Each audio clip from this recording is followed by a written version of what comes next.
Welcome back. We went to the historic Mission Inn Hotel in Riverside, California. It's over 150 years old, and took a tour, and I'm going to take you along.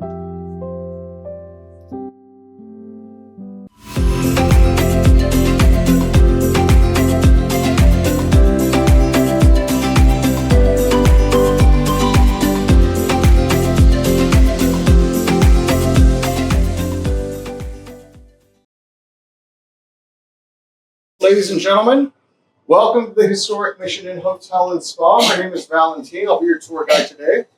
We're going to be going through about 122 years worth of history today. Thank you for joining us. We're going to be going centuries back, decades recent. We're going to start with the year 1870. A man by the name of John W. North decided to start a colonial association with other like-minded, temperance-minded abolitionists. He was living in the Reconstruction South, assisting freed people after the Civil War. When he formed this association and settled here in California at the side of the Santa Ana River in 1870. And that is how we got the city of Riverside, at the side of the river. Riverside, get it? I'll see myself out. So after that bit of creative name making, he was hoping some other like-minded folks would show up. Luckily they did, notably a couple named Eliza and Luther Tibbetts. They arrived in 1873. They were both abolitionists. Eliza was also an early suffragette. She was an early spiritual medium. She was the first woman to do seances in Riverside. And when she arrived, she realized, wow, the climate here is great for farming.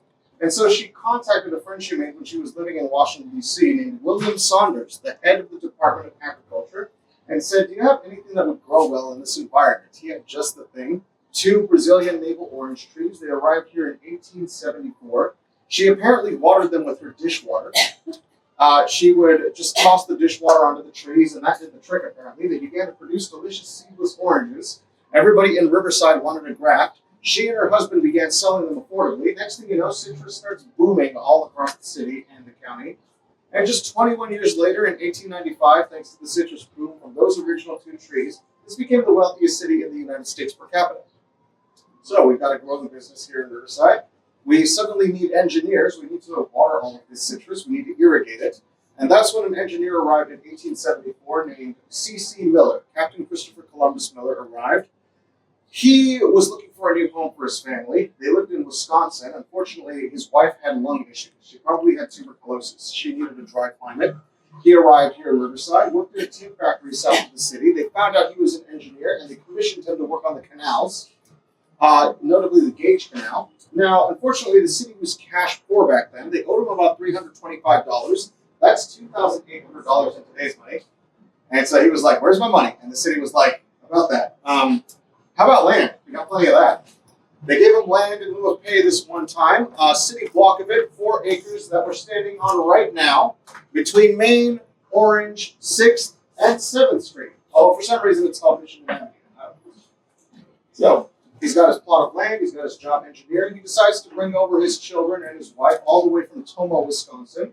It was his kid's first time on a train. His wife, Marianne, arrived and got to live a long, happy life thanks to the climate. And their children arrived as well. Their youngest kids, Alice and Edward, and their eldest kids, Emma and Frank Augustus Miller. This will be the main character of our story from here on out. He was 17 years old when he arrived in 1875. He immediately got to work. He learned how to make adobe bricks thanks to the local indigenous people. And he made a 12-room, 2-floor brick cottage where the pool is today. It was known as the Glenwood Cottage. Opened in 1876 as a boarding house. This was the beginning of his love for the hospitality trade. Loved it so much, but by the time he was 19 and his parents wanted to ship him off to Ohio to study engineering, he was like, I don't want to do that. Mom, Dad, I want to stay in California. I promise I won't smoke, I won't drink, I won't use profanity. They agreed, but he still needed to get his education up, so he hired a tutor to help him out. Her name was Isabella Hardenberg. She was the first female school teacher in Riverside. She was only 3 years older than him, so the two of them got along pretty well, and by 1880, it was sparsely populated. They got married. 1880 was also the year that he purchased the plot of land and the cottage off of his father for $5,000. That is $156,000 in today's money. Where does a 23-year-old have this much money by this time? Well, he's been busy ever since he got here. On top of running the Glenwood Cottage, he also ran local businesses like the Loring Opera House. He would go on to found the first grocery store in Riverside. He owned his own citrus plots, sold one of them to afford the land here. He would own quite a bit of land throughout Riverside in general. He owned Mount Rubin. troubadour at one point. He donated land after World War I to create a veterans hall for the doughboys coming home, the Riverside Municipal Auditorium 2 blocks away. And during World War I, he convinced the government to make an Army Air Corps base right here in Riverside County, the Marshfield Air Base. You probably heard of it. So we owe a lot to Frank Miller. His legacy is all over this city, but he was a hotel man through and through. During the summer months, he would shut down the Glenwood Cottage and go off to the Hotel del Coronado in San Diego. And it was while he was working there, he realized, this is what we need here in Riverside, a destination hotel. So he starts saving the money from his friends, from his family. He gets $75,000 from Henry Huntington, a railroad man that stayed at the Glenwood Cottage. You've probably heard of Huntington Beach, Huntington Park. That man gave him $75,000. By 1902, he had $250,000 saved for his hotel, around $9 million in today's money. Yeah. And it's a good thing it took him a while to save this money because he met an architect named Arthur Benton. Arthur Benton told him, Victorian style is all the rage, but that's East Coast where the British Empire was. This is where the Spanish Empire was. What's the oldest architecture they left for us here in California? The missions. So in 1903, 122 years ago, they opened this U-shaped building that we are standing in today. It was the beginning of the Glenwood Mission Inn Hotel. Is it the long-lost 22nd mission? No. It is the largest example of mission revival architecture in the world. Mission revival architecture is essentially Spanish Baroque architecture with American materials. However, Frank wouldn't have corrected you. He was an eccentric, as you can tell from the bird there. One of his favorite ways to advertise the hotel was to dress up like a monk with the robes and everything. He'd go out to the Colton train station over in Colton. He would be dressed as a monk. His brother would drive him. He'd get on the train with a basket of oranges, passing them around, going, "Oh, your next stop is Riverside? I was praying at the mission over there. You got to drop by. It'll be lunch when you get there."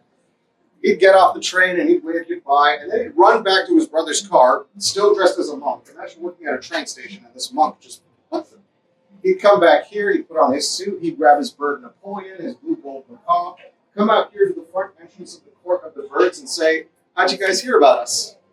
Now put yourselves in the minds of people 122 years ago. This is a small city of 8,000 people, orange fields as far as you can see, and you walk into this mission that a monk told you about. He was immediately a success. At one point, he earned $1 million a year. That is about $36 million a year in today's money. Wow. In 1907, he got to do his first European tour. When he came back, he had a massive collection of historical artifacts and art pieces. He would go on to collect the rest of his life. That is why we have a 4-wing hotel. He expanded it over the years to have a place to put it all. And after 122 years, we still have so much to show you. We're going to start in the lobby. You've probably seen this bell symbol all over the city, the bell with the double bar cross and the trapezoid. You'll follow me to the lobby, please. Hello, would you have been part of the tour? Yes. Oh, what was the party name? Kathy Fitzgerald. Oh, perfect. If you could please sign the waiver here, just your name and signature. It's to say that you're going on a walking tour. If you'll follow me to the lobby, please.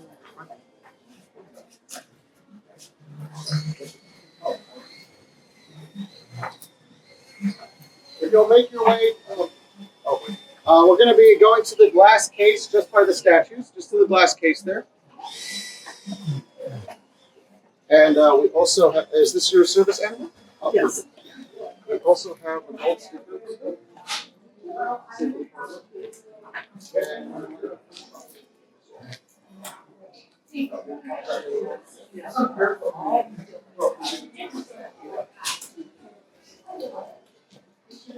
Okay, just stand right here. I'll be right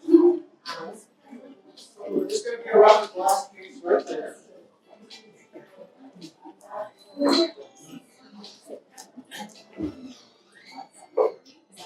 If you'll please come forward, the lobby can get a little busy. Come forward, please. Now, Frank Miller loved bells. He collected over 800 in his lifetime. We still have over 500 of them. This is the most famous bell in his collection. It is known as the Rain Cross Bell. It's got another name, the oldest bell in Christendom. It's certainly one of them. In Latin, it says, "Mary, James, Jesus Christ, Quintana and Salvador made me in the year of our Lord, 1247. This is over 700 years old. This is a Spanish Reconquista era bell. The Reconquista was a centuries-long crusade for control of what is now Spain and Portugal. This was forged the same year as the Siege of Sevilla. 3 decades after Magna Carta, 2 centuries before contact with the Americas, people in Spain did not know chocolate existed yet. This is one of the oldest bells in the world. Frank found this while he was visiting England. He was on his vacation tour. And he saw this at the foundry that created the bells for Big Ben. He purchased this and several other bells. However, they're quite heavy, so he asked them to hold on to them for him. He also got a transcription of the Latin to get it translated by the British Museum.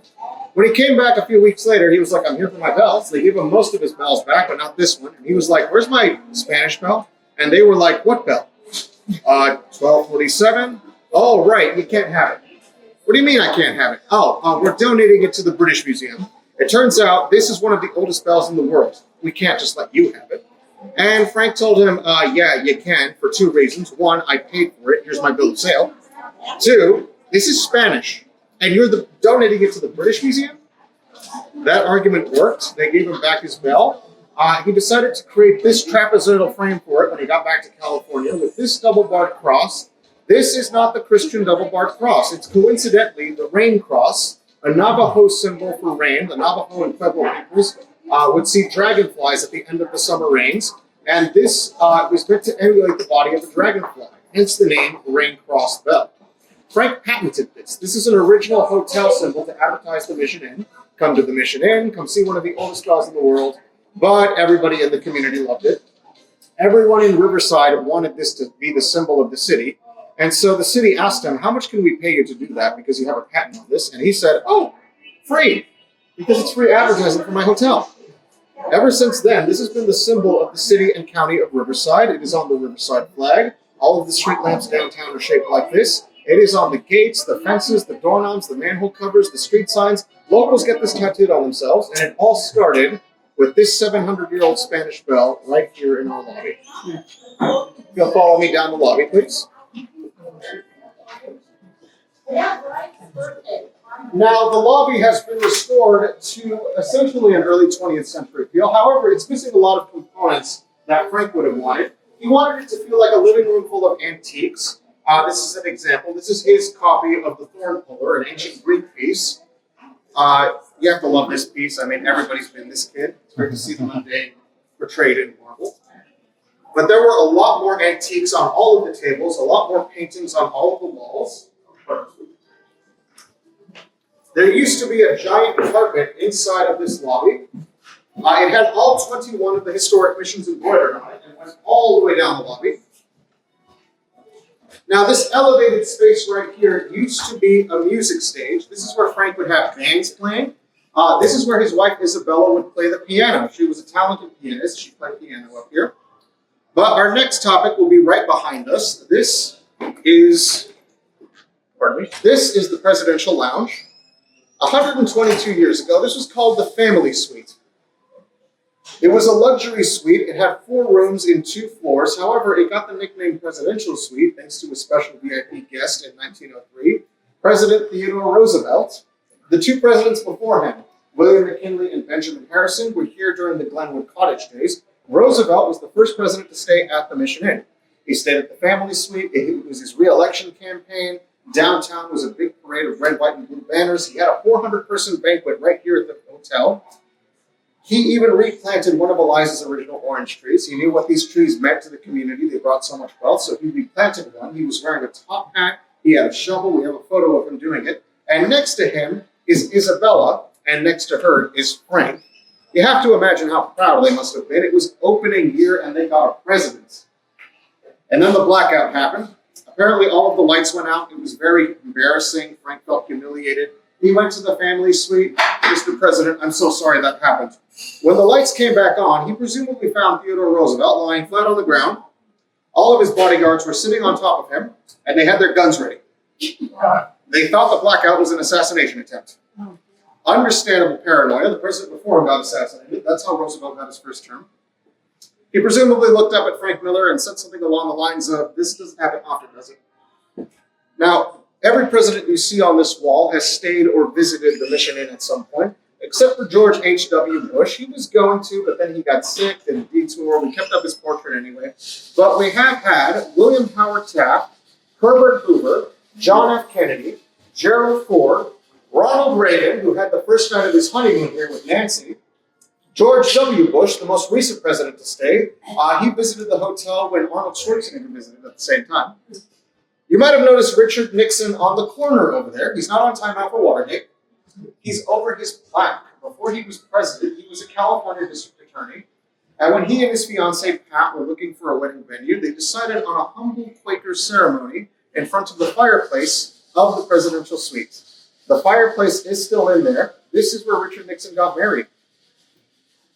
Now, Frank kept his word to his parents. He was a teetotaler, he was a prohibitionist, he didn't drink alcohol. This hotel did not have a liquor license until 1936, the year after he passed away. Between 1935 and 1953, after Frank's passing, this hotel was run by his daughter Alice and her husband DeWitt. They both passed away in the early 50s. Between 1953 and 56, this hotel was run by Frank's grandson, Frank Miller Hutchins. However, he wasn't a hotel man, so he decided to sell it in 1956 to a man named Benjamin Swade. He was a San Francisco hotel man. He ran the Fairmont Hotel. They thought it would be in good hands. He has a mixed reputation here at the hotel. One of the first things he did was modernize the hotel. Everyone is into mid-century modern. We got to make it a little more like Palm Springs, you know, shag carpets, pastel peach walls, gooey furniture. I sometimes wonder if, you know, Morticia Adams met him, which would have been like, Ben, pastels. Now, he decided to transform the presidential suite into the presidential lounge, a luxury lounge bar.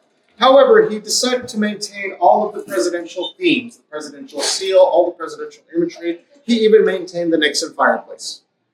This will actually be the last stop of the tour. So let's wrap it up. I'm just kidding. It'll be the last stop later today, but that concludes our look at the Mission Wing, completed in 1903. If you'll follow me, we're going to go through that archway to our next stop, the Cloister Wing.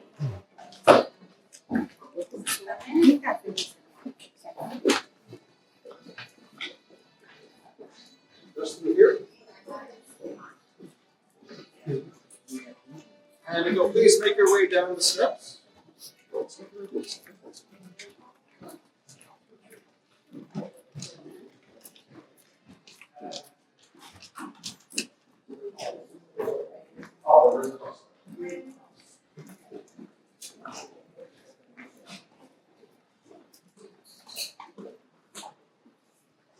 to the Cloister Wing.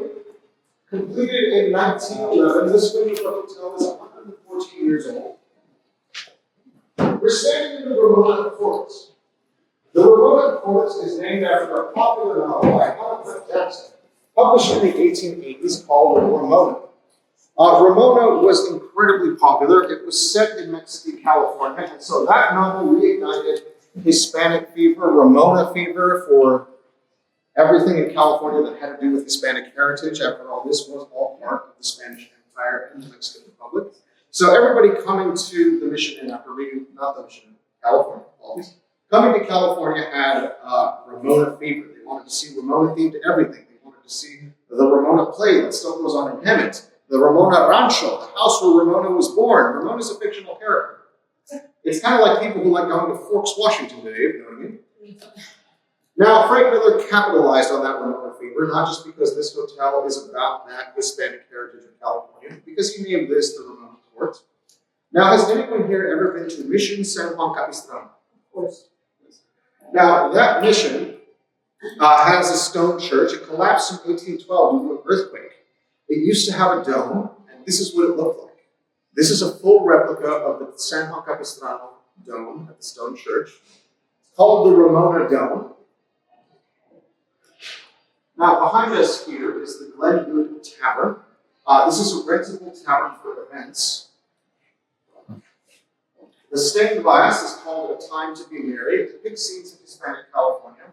Now, the funny story about this stained glass is that the artist wasn't allowed to put his name on it. But he got the last laugh because this is his face on the guitarist and his wife on the dancer. Now, none of this was here during Frank Miller's day for prohibitionist reasons. This was actually all a giant gift shop. It was known as the Cloister Art Shop. It had art, knickknacks, souvenirs, gifts, all kinds of things. In fact, Frank Miller collected so much and had so much displayed in the hotel that if you liked something, say a painting in the lobby, an antique in a hall, a statue, a cross, you could go up to Frank and be like, hey, can I buy that? And he would sell it to you. You can't do that now. I've tried it. If I could, I would ask for these paintings here. Now, these paintings are incredibly important. These are the original Henry Chapman Ford mission paintings. We have 4 of them in the court. You can see these 2 best. Henry Chapman Ford was a popular illustrator in the 19th century. In the 1880s, he traveled all of California to paint all 21 missions and copies, totaling 38. Why? Because the missions were falling apart. Nobody was taking care of these missions. They were ruins. And so Ford decided, I have to paint them now because they're going to be gone forever in a few decades.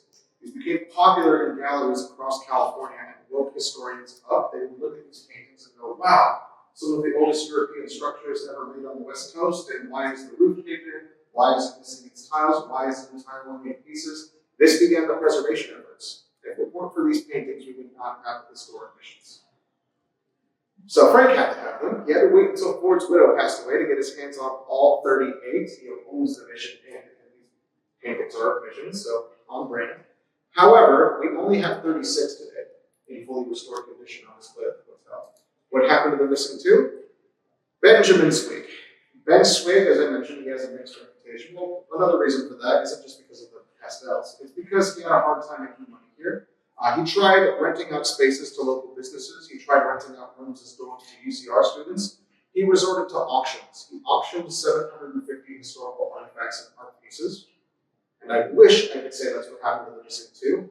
It's not. He thought these were too valuable to auction, you see, so he kept them in very unsafe conditions in the attics. They ended up getting damp and dusty, and 2 of them were irreparably destroyed. We almost lost all of them, thanks to the Friends of the Mission Inn finding restorationists. They managed to preserve all 36 that we still had. We'll see more of them along the way, but our next stop is going to be through this door. There are only 21 missions. Ford painted copies. Is this door original? I believe so. Welcome to the Grand Parisian Ballroom.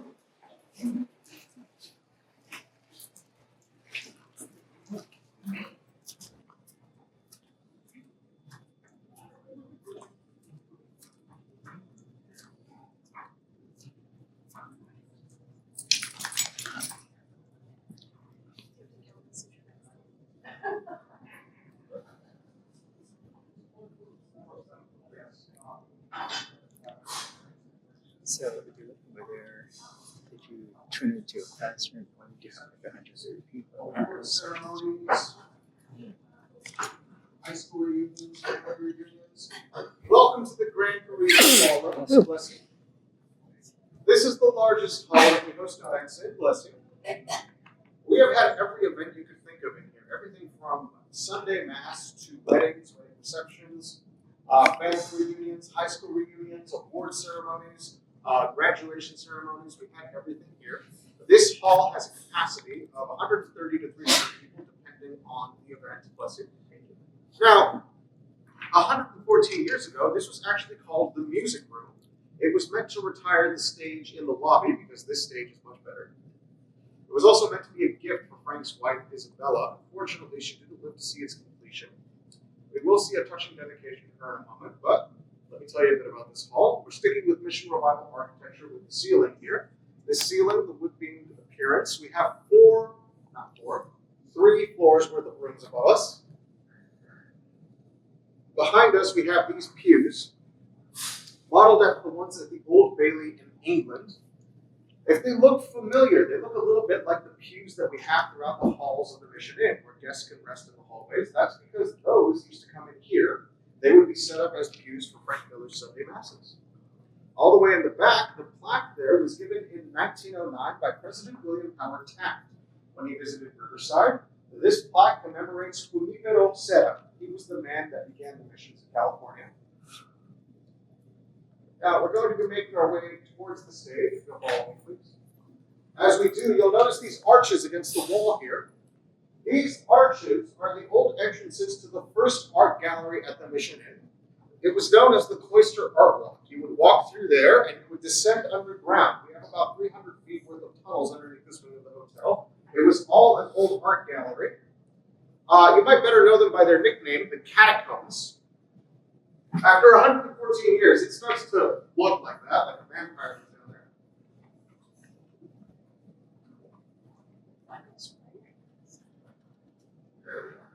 please come on stage. The catacombs will be reopened for the regular tours after September 4th, including our spooky tours, Thursday to Sunday, 6, 8, and 10 p.m. late night. If you're interested, I'm back at the mission after September 4th. Now, from up here, we can get a better look at the hall as well as the beautiful organ. This organ was completed in 1910. It has 2,800 pipes in it. If you look between the larger pipes here, you'll notice hundreds of smaller pipes inside. This organ was used for everything from weddings to Sunday Mass to other musical events. As recently as today, it's going to be used. October 25th, we're having a screening of Nosferatu, 1922, with a live organist. You can look it up on Eventbrite with the Friends of the Mission Inn. And lastly, we're going to be discussing the chains holding up the chandeliers. Now, these chains have quite an interesting story. The year was 1914. They were preparing for the Panama Pacific International Exposition in San Francisco, draining parts of the Bay Area to create new ports when they found ghost ships from the gold rush. These were ships from the early 1850s that were abandoned by everyone and the captain who just left the ship there to look for gold in the rivers. Those ships just sat in the Bay Area and sank. They were rediscovered in 1914, festered, creepy, but the chains were intact.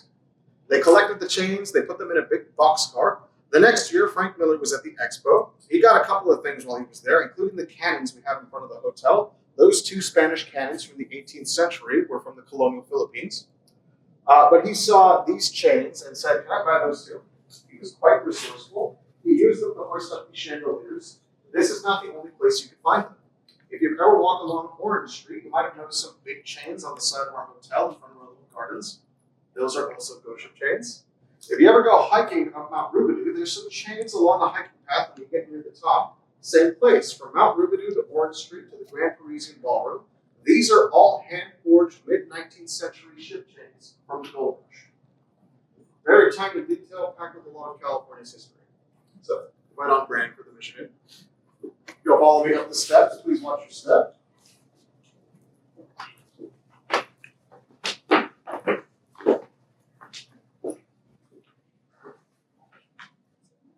These are the Henry Eldridge Goodhue stained glass windows.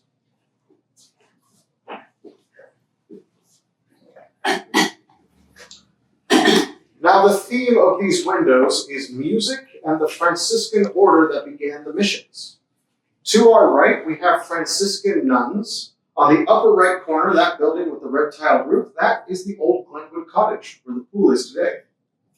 To our left, we have Franciscan monks. Now, this window is a touching dedication to someone Frank lost in 1908. It was devastating. Jerry, the squirrel. That was Frank Miller's favorite squirrel, Jerry. Lost him in 1908. Decided to immortalize him here in the class.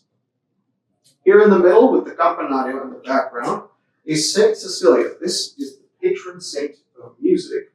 But you probably noticed the bird next to her, a rainbow macaw, coat of many colors. That is Joseph. That was Isabella's favorite bird.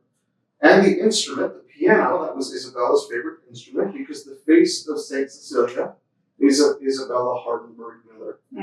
She didn't live to see her music room, but Frank had her immortalized here to enjoy it, playing her favorite instrument next to her favorite bird as the saint of music.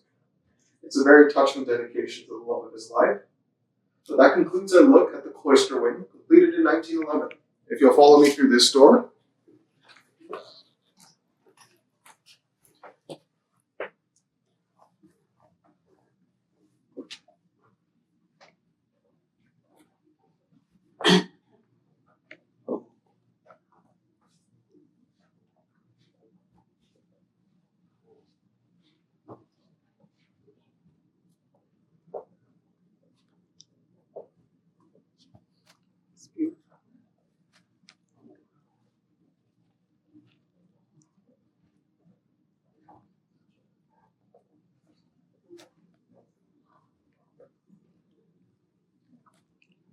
Welcome to the Spanish Wing. This is the Spanish Art Gallery. The Spanish Wing was completed in 1914, with the gallery opening December 31st, 1914, New Year's Eve. Yeah. We just crossed from underneath the French balcony. Some of you might have noticed who are right here. Jessie Van Brunt's Juggler of Touraine. Jessie Van Brunt was a popular stained glass artist. This is her take on a medieval story about a man who joined a monastic order, doesn't have anything valuable to offer Jesus, so he offers his old talent, juggling, and the day baby Jesus is married. Above the French balcony, we have these three paintings. We are told these are original to colonial Mexico, notably the Virgen de Guadalupe, still an iconic symbol of Mexican heritage to this day. On this first level, we have more of the Henry Chapman Ford mission paintings. You can see the various states that these missions were in the 1880s. Some of them were okay, some of them were dilapidated, others were complete ruins. And above the mission paintings, we have woodcuts and paintings from all over Europe, as far away as Russia. The darker they are, the older they are. We're told the older ones are somewhere in the realm of 2, 3, and 4 centuries old.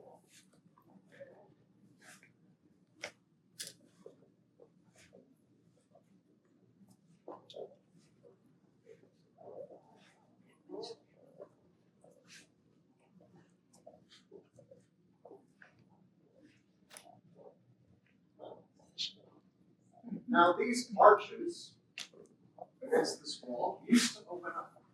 They were closed in 1985, but prior to that, they had little fences in front of them.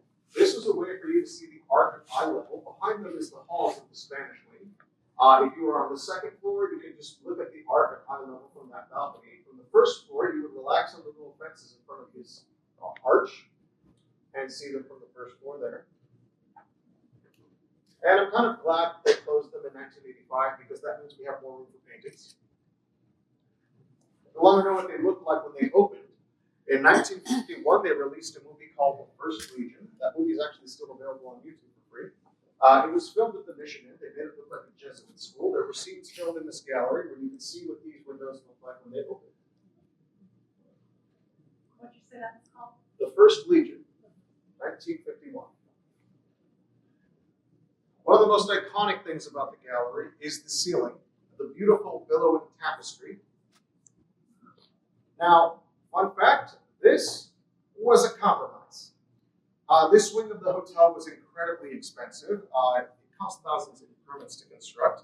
The architect's name was Myron Hunt. He was the man who designed the Huntington Library, and they needed to rein him in. They compromised. He wanted to do a carved, ornate ceiling. It wasn't in the budget. They went with this billowing tapestry, which turned out to be a blessing in disguise for 3 reasons. The first being, it's iconic. Everybody remembers this as the ceiling of the Spanish Art Gallery. Second, it's great for acoustics. If it was solid up there, the echo would be overwhelming, bouncing around. Since it's cushioned, it captures extra sound, so it echoes and almost immediately. And third, in 1985, when they shut down the hotel to bring it all up to code, they didn't have to worry about a complicated ceiling. They could just remove the tapestry, install all of the insulation, the ventilation, the wiring, the piping, everything to bring it up to code, and they would install this replica, and it looks the way it did 111 years ago. And lastly, we have the marble steps. These steps were added in 1931. That was the same year that they completed the rotunda wing, where the St. Francis Chapel is. Why did they add these? Well, because you had an opulent wedding in the chapel, and then you would descend down the steps with your spouse, with your big cake right here, your table here, your party right here, for an opulent wedding reception. We still have wedding receptions here to this day. We've had weddings, people married on the balcony. We've had birthdays, we've had anniversaries, reunions, every event you could think of. This is still a hall available for special events, and it's great to know that after how many centuries from how far away, the woodcutters and painters of the past are still beautifying important moments in people's lives to this day. If you'll follow me up the steps, please. As we go up, you'll notice Jessie Van Brunt's St. Martha, the patron of hospitality. Her face is that of Alice Miller Richardson, Frank Miller's little sister. She was known as Sweet Alice. Everybody loved her. She was always Frank's business partner throughout his years of running hotels.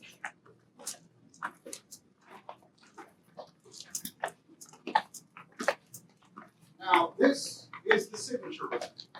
This is for signing your wedding certificate. That's it. That's it. This is just to sign your wedding documents. And even in here, Frank wanted you to feel opulent. We do have some historic photos in here, like Betty Davis's third wedding. Here's Frank with Isabella, and that's their daughter Alice. She was quite the Gibson girl in 1909. Now, we have two historic chapels here at the Mission Inn. We're going to go see the older and smaller of the two. Welcome to the St. Cecilia Chapel.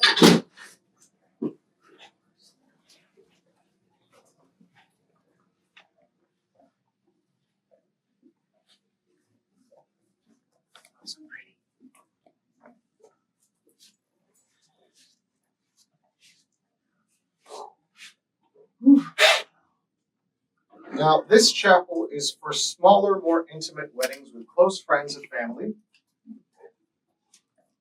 The pieces that you see in here, we have the wedding altar, this tabernacle that would hold communion wine, and God holding Jesus on the cross surrounded by the angels. All of these are from colonial Mexico, somewhere from around the 18th century, so the 1700s, somewhere around the 1740s is the estimate of their age. And right here, this is the monk at the organ. This is a famous stained glass piece by an artist named Louis Comfort Tiffany.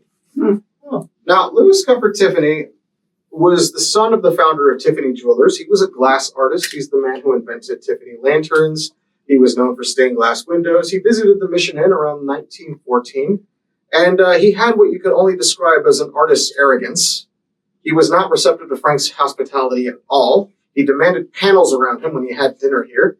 A and Frank Miller did not like each other, and they had a really bad falling out over the Nanjing bell. That's the giant Chinese bell we have in front of the hotel. Tiffany really wanted it. He basically offered him a number on a check, whatever number Frank put for it, give him a small fortune for the bell. Frank would not part with it. It was a gift he got from his daughter when she visited China, so it was priceless to him. They had a really bad falling out. Apparently, Tiffany told him something like, "I hate you. I never want to see you again." Frank told him something along the lines of, "You're a guest at my hotel. I can't tell you where you can go." We haven't heard the last of Tiffany. As you can see, they buried the hatchet at some point. But that concludes our look at the Spanish wing, completed in 1914. We're going to make our way out this door. Oh, this is God holding Jesus on the cross, surrounded by Oh, I see. angels. I thought you were pointing to that painting. Charge. I would do that. Just out this door, please.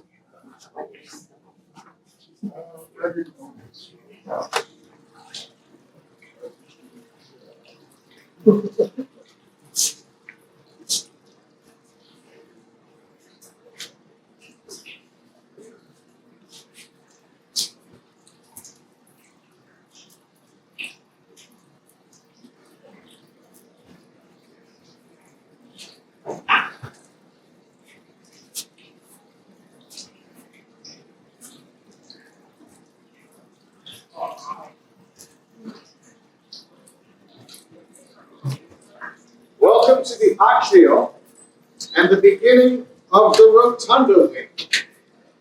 The youngest wing of the hotel, constructed between 1929 and 1931, the height of the Great Depression.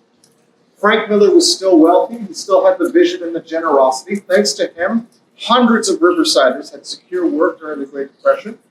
And the end result was this eclectic wing of the hotel. We're standing in the Atrio. It's modeled after the atriums of colonial Mexico. In the center, we have the Bacchus fountain. This is a replica of one from Italy. It depicts Bacchus or Dionysus, the god of wine, as a baby. On this corner, we have the Flyers Wall. Famous aviators and astronauts, from Amelia Earhart to Buzz Aldrin, have visited the Mission Inn and pinned their copper wings to this wall. Just here with her signature on it is Amelia Earhart. We have fighter aces from the First and Second World War, like Rickenbacker. We had the most recent ones go up in 2013. Hopefully we'll get more copper wings soon with other famous aviators visiting. But not too many, otherwise we'll run out of room. Our next stop will be through the castle doors. Would you like the small door entrance or the grand entrance? Okay. Y'all please stand right here in front of the Just right here. And give me one moment, please.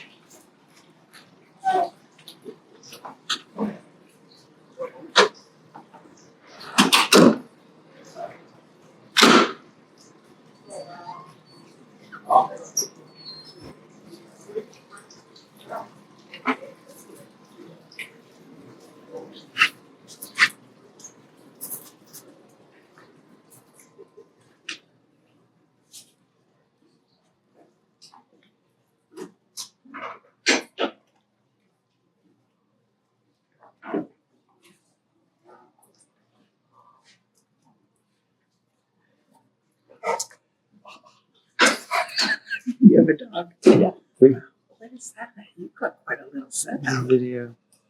Wow, that's really something. I have 3 dogs. Yeah, he smelled your dogs. He's a dog lover. Yeah. I did have 5. Sir? I did Now have the 5. castle doors open all the way to give the bride a grand entrance. This is one of the most famous chapels in all of California, certainly the most famous in Riverside.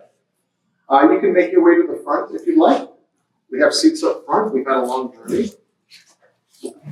The story of this chapel begins with the altar.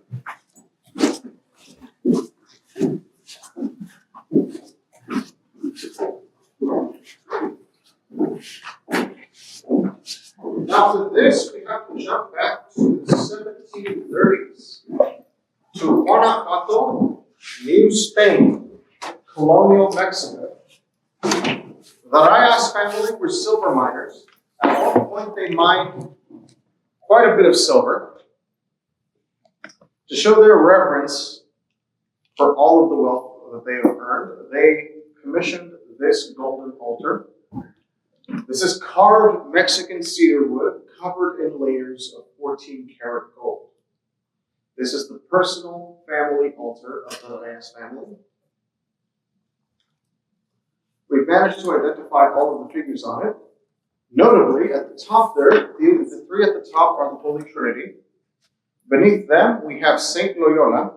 Beneath Saint Loyola, we have Pope Benedict XIII, which is how we could date this.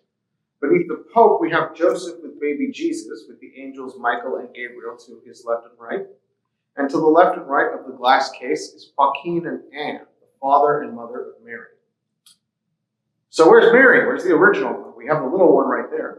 Well, the Reyes family likely kept her for sentimental reasons because they were selling everything else. It was 1921. They weren't as wealthy as they used to be. They decided to auction off their estate and items in their home.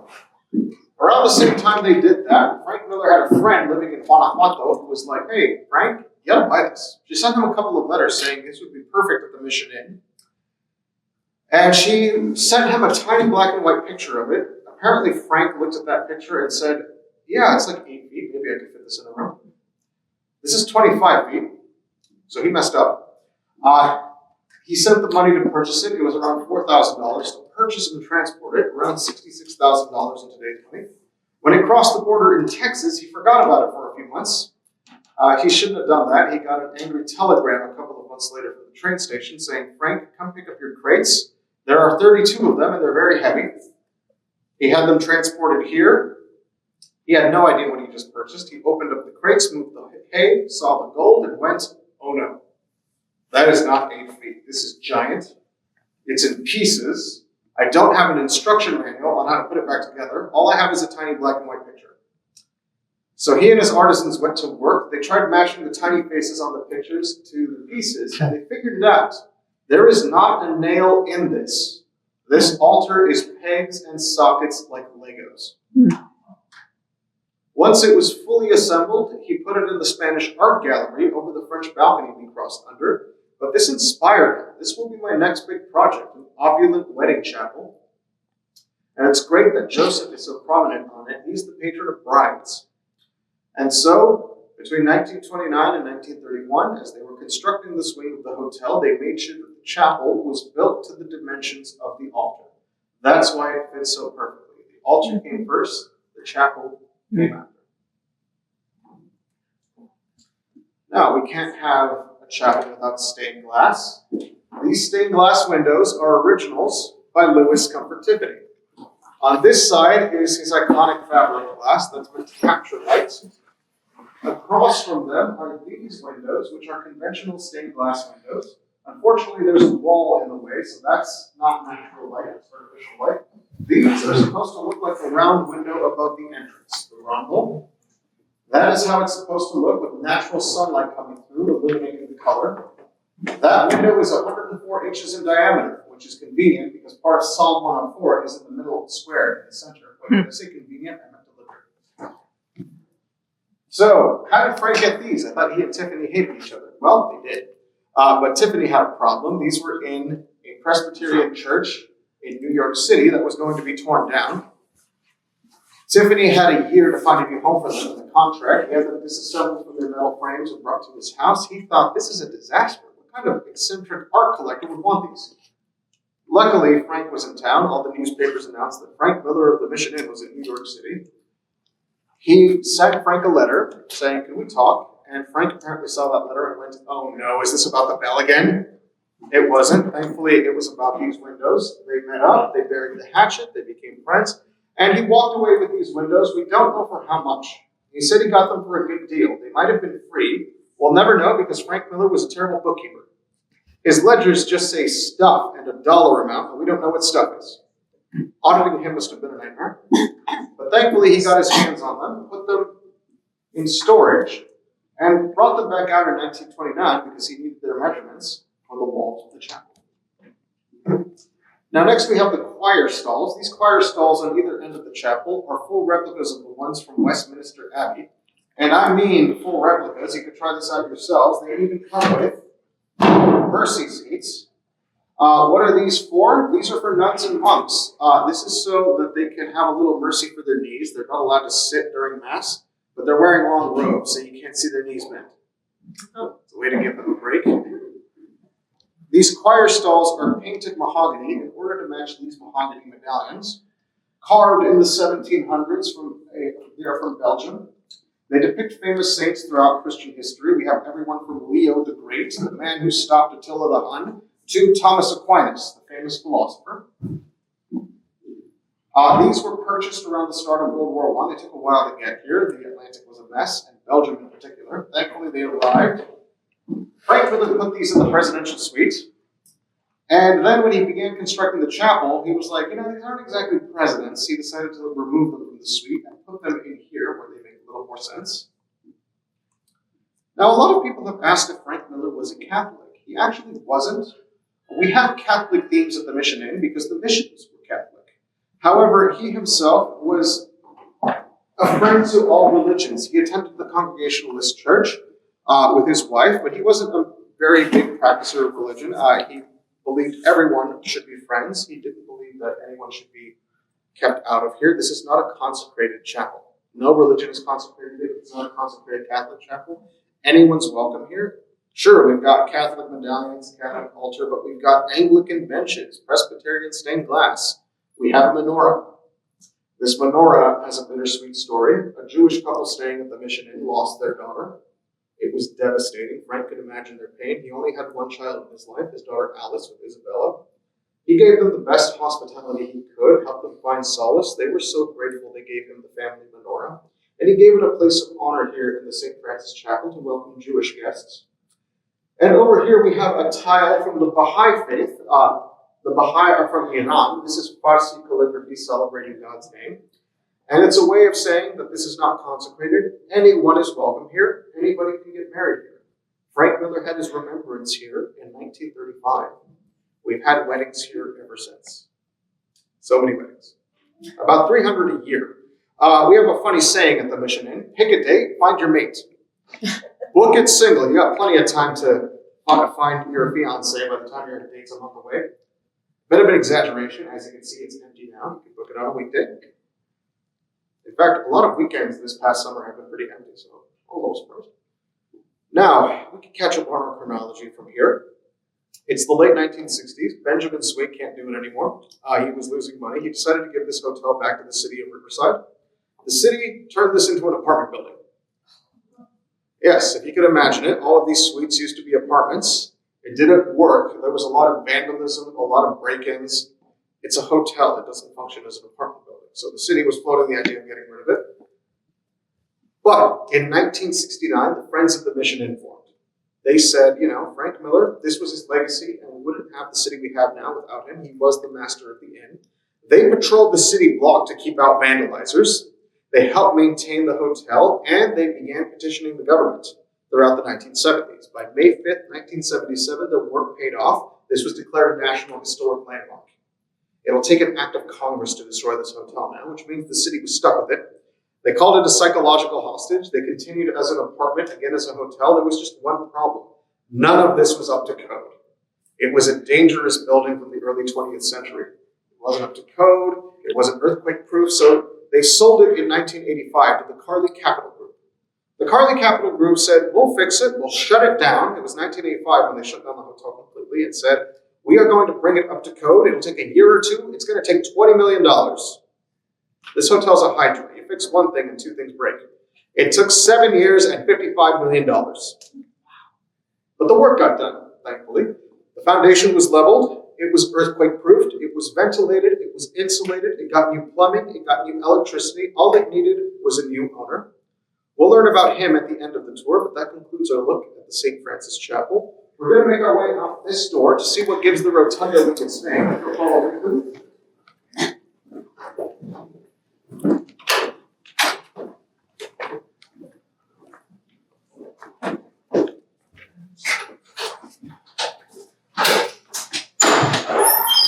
Please watch your step. Left, watch your step, please. Please watch your step. Please watch your step. Please watch your step. Watch your step, please. Please watch your step.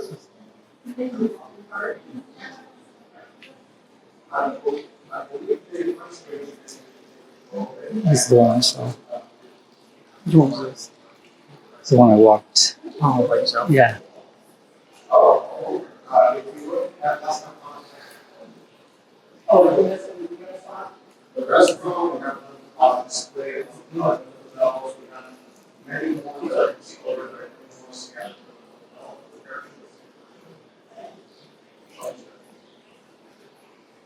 Yeah. No. And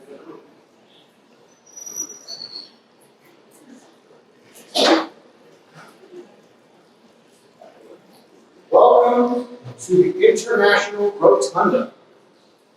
This is what gives the Rotunda wing its name. From here we can see all 6 levels of the hotel. All the way at the bottom is the basement. That's where the Gooseman fountain is.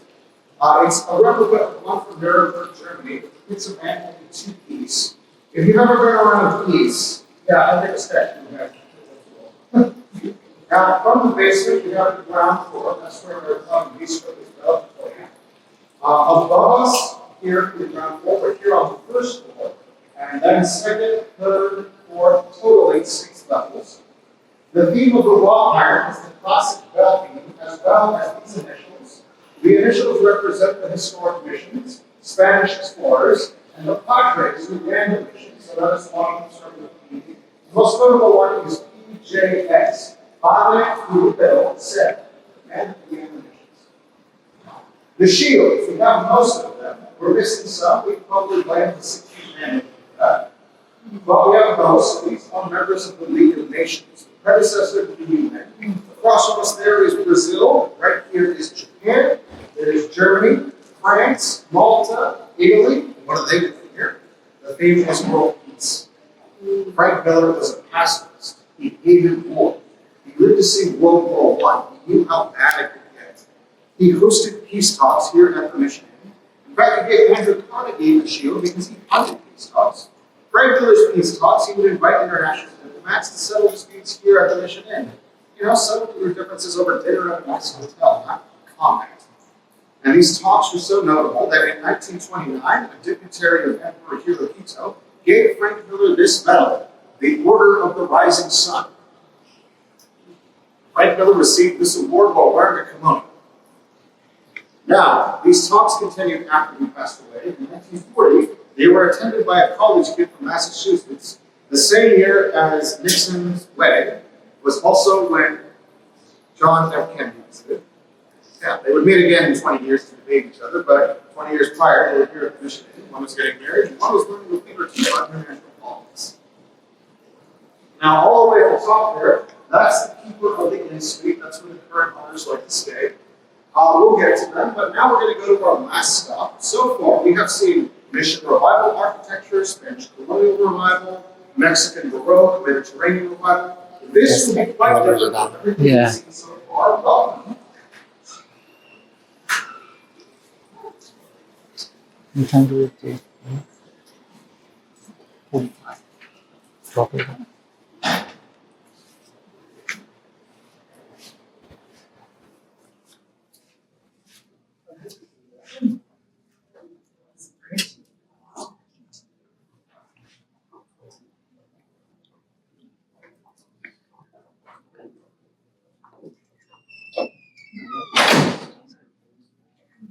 Welcome to the Hoboken.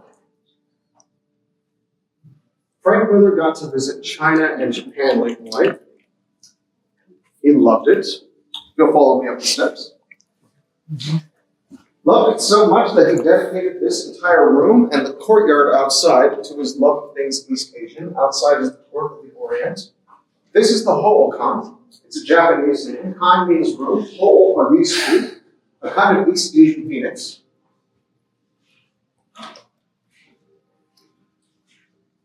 Now, unfortunately, we do not have a lot of provenance on our Asian artifacts. We can blame the Second World War for that. Several things in here are Japanese. The United States went to war with Japan, and Alice redecorated this into a Hawaiian-themed club called the Leia Leia Room. It was the unofficial club of the officers of the Marshfield Air Base. They would be practicing anti-aircraft artillery practices, drills over at the Marshfield Air Base. They would come here to the Leia Leia Room for some R&R, not realizing that, there was a bunch of Japanese stuff underneath the Hawaiian stuff. It's been restored to its Shinwaza style, and we do have quite a bit of provenance on our most notable artifacts, namely the Buddha. This Buddha is 300 years old.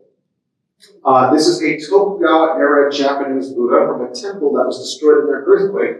Frank Miller found it in the 1920s when he was vacationing in Japan. He loved it. It took him 2 years to get it through customs. When it arrived, it made a perfect centerpiece for the Hoboken. The beautiful red lacquer paint, the Zen hand symbolism, the gem of wisdom in his forehead, the long years of enlightenment. Next to the Buddha, we have that cast bronze dragon. This is also from Japan. That's water blooming out of the dragon's mouth. If you guys have ever seen the film Spirited Away, you know that dragon is in East Asia, love water and rivers. So that would be water coming out of the dragon's mouth. This archway here, this is from Korea, from the Chosun era. However, above it is a piece of Chinese art. This is called the Mandarin's Journey. This is a wood carving depicting an elite leaving worldly things to become a hermit in the mountains. That is one piece of teak wood. That entire piece of art, that's one teak wood log. The leaves, the branches, the birds, the butterflies, all of that is teak wood on one log. It's the life's work of a Chinese artist. Above us, these 4 lanterns are from Imperial China. They're classical examples of reverse painting. This is a lantern from Japan, from the Tokugawa era as well. We can tell by the 3-leaf symbol in the metal, that's the emblem of the Tokugawa family. For the longest time, this lantern was hung upside down. It was an innocent mistake. You'll notice the little loops at the bottom. They thought that was how you hung it up. It wasn't until they got it resilked, the resilkers were like, here you go. And he would like, at the mission and the folks at the mission were like, why is it upside down? It's right side up. We knew that, and they put it up correctly this time. Can't you turn it on? Oh, no, there's no lights or No. anything. I believe this was actually meant to have candles in it. Oh. And lastly, we have these ceremonial pole arms. These are from Imperial China, from the last dynasty of emperors, the Qing. These would have been carried by guards escorting dignitaries. We have 4 of them. We used to have 10. We believe the missing 6 were lost to the Mansui auctions, and sadly, it looks like one of them was side, possibly. But now we can conclude with the current owner of the hotel, current owners, the Roberts family. In 1992, when this hotel was completed, the city approached Dwayne Roberts because he was quite a success story out of this city. He's the man who figured out how to make and patented the frozen microwavable burrito. Yeah, that guy owns the Mission Inn. Dwayne Roberts had a lot of money from that patent, as well as real estate. He sold his father's meatpacking business to become a realtor. By the 1990s, he was quite wealthy, and so the city asked him if he'd be interested in the Mission Inn. He said, absolutely, I loved it here as a boy. He and his wife, Kelly, had the grand opening in 1993. It was the first Festival of Lights that year. We turned all of this hotel into a giant light show, all of downtown into a big carnival. They added new amenities, Dwayne's Steakhouse, named after Dwayne, Kelly's Spa, after Kelly, Casey's Cupcakes, after her daughter who won the Cupcake Wars. However, they decided not to over-modernize. They decided not to bend swing it. They decided, let's give this back its early 20th century hospitality feel, kind of give it that living feel from the early 20th century, restored this to its chinoiserie style, the halls, the art gallery, the chapels. They even worked with other nonprofits to take care of the artifacts. Other nonprofits like the Friends of the Mission Inn, they would get experts to take care of the statues, the paintings, the woodcuts, the crosses, the bells. They even went as far as to look for things that were lost during the Benswick auctions. They've done such a great job taking care of the history of this hotel that not only have they won awards for Best Hotel, Best Spa, Best Steakhouse, Best Margarita of 2016, Best Light Show, as of last year, 2024, they won awards as stewards of historic preservation.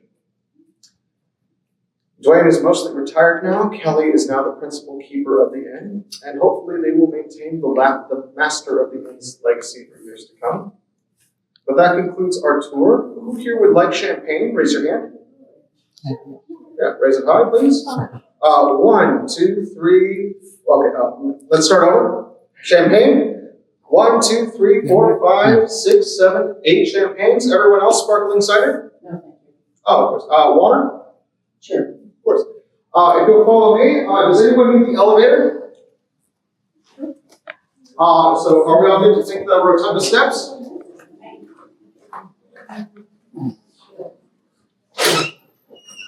We'll be meeting by the shade just right there.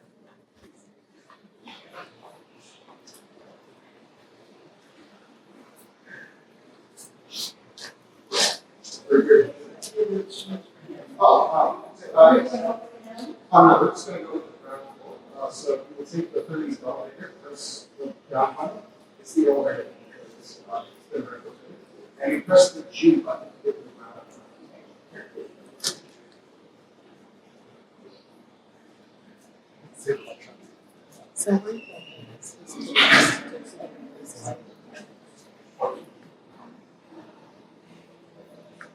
Now, as we go down the rotunda steps, please hold on to the railing. It will take an act of Congress to bring these up to code. So watch your step, hold on to the railing, and follow me, please. Yeah.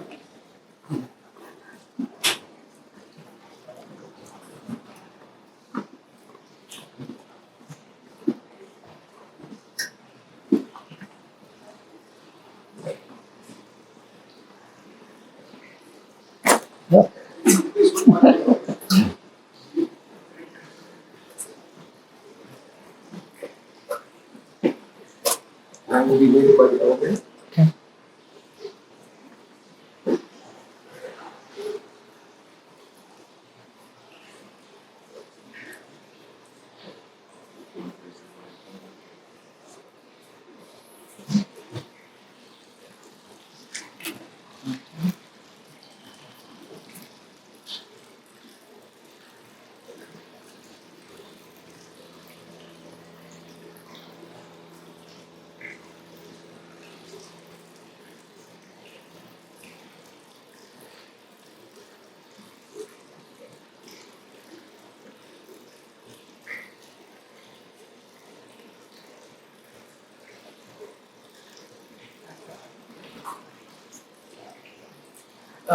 We're going to be making our way down this hall to get to the front of the hotel. As we do, take a good whiff for passing behind the bakery and Casey's Cupcakes. This is where the magic happens. Also, this is the stairwell to nowhere. It used to go to a roof, but after 1985, it literally stopped in the middle of the air. Look up, you can see how far it goes. They just did the floors, huh? Oh, yes. That's beautiful. And we'll be right here at the same time. Oh, this is nice.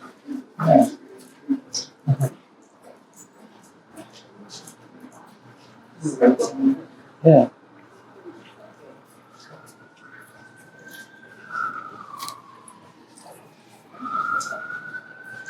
Hello. What are you reading through?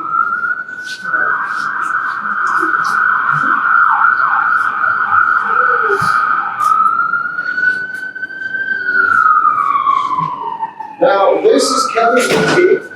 This is our gift shop. It's where you can pick up your souvenir. You show your gold bell to the cashier and the boutique behind the desk.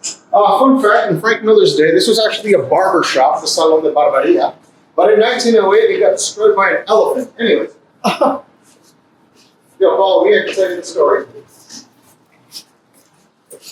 1908, the Cells Photo Circus was in town. They had elephants. As they were preparing for the big show, a man named Louis Worsley, I am not kidding, that was his name. He was marked from birth or something. Worsley was filling a wagon tank full of gasoline from a main tankard while smoking a cigarette. He didn't make it. The tanks went boom. The explosion terrified the circus elephants. They stampeded across the city. They calmed all but one of them down, a giant one named Schneider, who went rampaging across the city, made it here to the Mission Inn, rampaged in the Court of the Birds. They tried to catch him here, but he escaped to Main Street by ramming his way through the barbershop. It took surrounding him with the calm elephants to bring him home. A couple of months after that incident is when they installed the arches along Mission Inn Avenue. Officially, because they look like the ones at San Luis Rey Mission, but they keep out stray animals. So, yeah, we got elephant proof before we got earthquake proof. Now, we'll be making our way to the Presidential Lounge.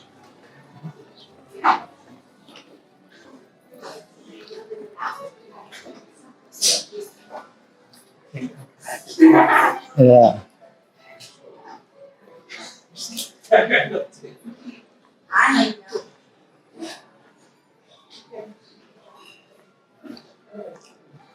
Going in here?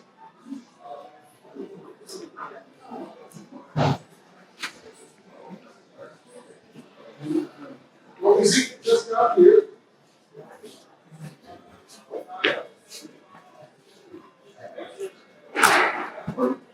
You can have a seat where you'd like to sit here.